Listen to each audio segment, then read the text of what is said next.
ब्रेकनंतर पुन्हा एकदा स्वागत। छत्रपती संभाजीनगरसह मराठवाड्यामध्ये उष्णतेचा कहर वाढत चाललाय आणि शहराचं तापमान तब्बल 44 अंशांवरती पोहोचलेलं आहे। गेल्या 3 वर्षांचा उच्चांक याने मोडलाय आणि कडक उन्हामुळे नागरिक चांगलेच हैराण झालेले आहेत।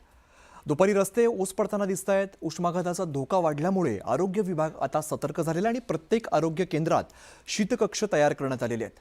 नागरिकांनी खबरदारी घेण्याचं आवाहन जिल्हा आरोग्य अधिकाऱ्यांकडून केलेलं असून त्यांच्यासोबत संवाद साधले आमचे प्रतिनिधी अविनाश कानडजे यांनी।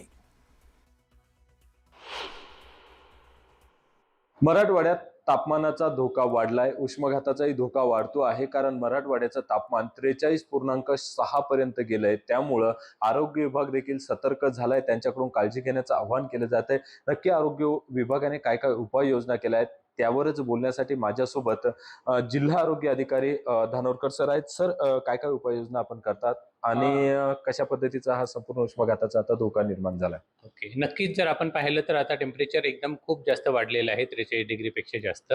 तर या संबंधी जे आहेत की ही स्ट्रोकचे असतील किंवा हीट एक्झॉशनचे पेशंट आहेत ते आपल्याकडे यायला सुरुवात होणार आहे आता। त्यासाठी आपण प्रत्येक प्राथमिक आरोग्य केंद्रामध्ये शीतकक्ष स्थापन केलेले आहेत।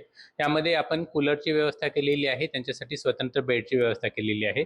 त्याचबरोबर जेव्हा उन्हाळ्यामध्ये ही स्ट्रोक होतो त्यावेळी डिहायड्रेशनची शक्यताही खूप जास्त असते, त्यामुळे आवश्यक प्रमाणामध्ये प्रत्येक ठिकाणी IV सलाईन जे आहेत ते आपण उपलब्ध करून दिले। त्याचबरोबर त्याच्यासाठी लागणारे ज्या काही औषधी आहेत त्याचाही साठा आपण परिपूर्ण केलेला आहे। आणि हे सर्व करत असताना वैद्यकीय अधिकाऱ्यांना ही स्ट्रोकचा पेशंट कसा हाताळावा याच्याबद्दलही प्रशिक्षण दिलेलं आहे आणि याबद्दल आपण वेळोवेळी बैठकांमध्ये तसेच VC द्वारे त्यांना सूचना देतो आणि त्यांना ही माहिती जी आहे ती अद्ययावत करण्यास सांगत असतो। आतापर्यंत असा काही रुग्ण आढळलाय का आपल्याकडे जिल्ह्यामध्ये? आपल्याकडे ही स्ट्रोकचे पेशंट आढळलेले नाही आहेत, परंतु आता हीट एक्झॉशन म्हणजे उन्हामुळे त्यांना बेचैनी होणे किंवा थोडासा ताप येणे, उलटी होणे अशा किरकोळ स्वरूपाची रुग्ण आढळलेले आहेत, परंतु ही स्ट्रोकचा रुग्ण अजून आढळलेला नाहीये। नागरिकांनी काय काय या संपूर्ण तापमानामध्ये काळजी घेणं गरजेचे आहे? याच्यामध्ये जी आपण ॲडवायझरी जाहीर दिलेली आहे, कलेक्टर सरांकडून पण जी ॲडवायझरी आपल्या नागरिकांना दिलेली आहे त्याच्यामध्ये शक्यतो दुपारच्या वेळी बाहेर जाणं टाळावं।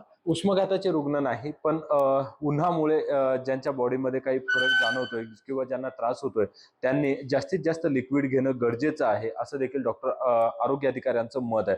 त्यामुळे नागरिकांनी स्वतःची काळजी घेणं अत्यावश्यक आहे। अविनाश कानडजे, न्यूज 18 मराठी, छत्रपती संभाजीनगर। मोठी बातमी समोर येते। अंडरवर्ल्ड डॉन दाऊद इब्राहिम याचा जवळचा साथीदार सलीम टोलाला भारतात आणण्यात मोठं यश आलेलं आहे। काय नेमकं घडलं तर दाऊदच्या साथीदाराला तुर्कीमधून अटक केलेली आहे आणि आंतरराष्ट्रीय यंत्रणांच्या मदतीने त्याला भारतामध्ये डिपोर्ट करण्यात आलेलं आहे। आज सकाळीच विशेष विमानातून दिल्लीतल्या तांत्रिक विमानतळावरती त्याला आणण्यात आलं आणि सध्या गुप्तचर यंत्रणा त्याची कसून चौकशी करतायत आणि पुढील कारवाईसाठी त्याला मुंबई पोलिसांच्या ताब्यामध्ये त्याला दिलं जाणार आहे।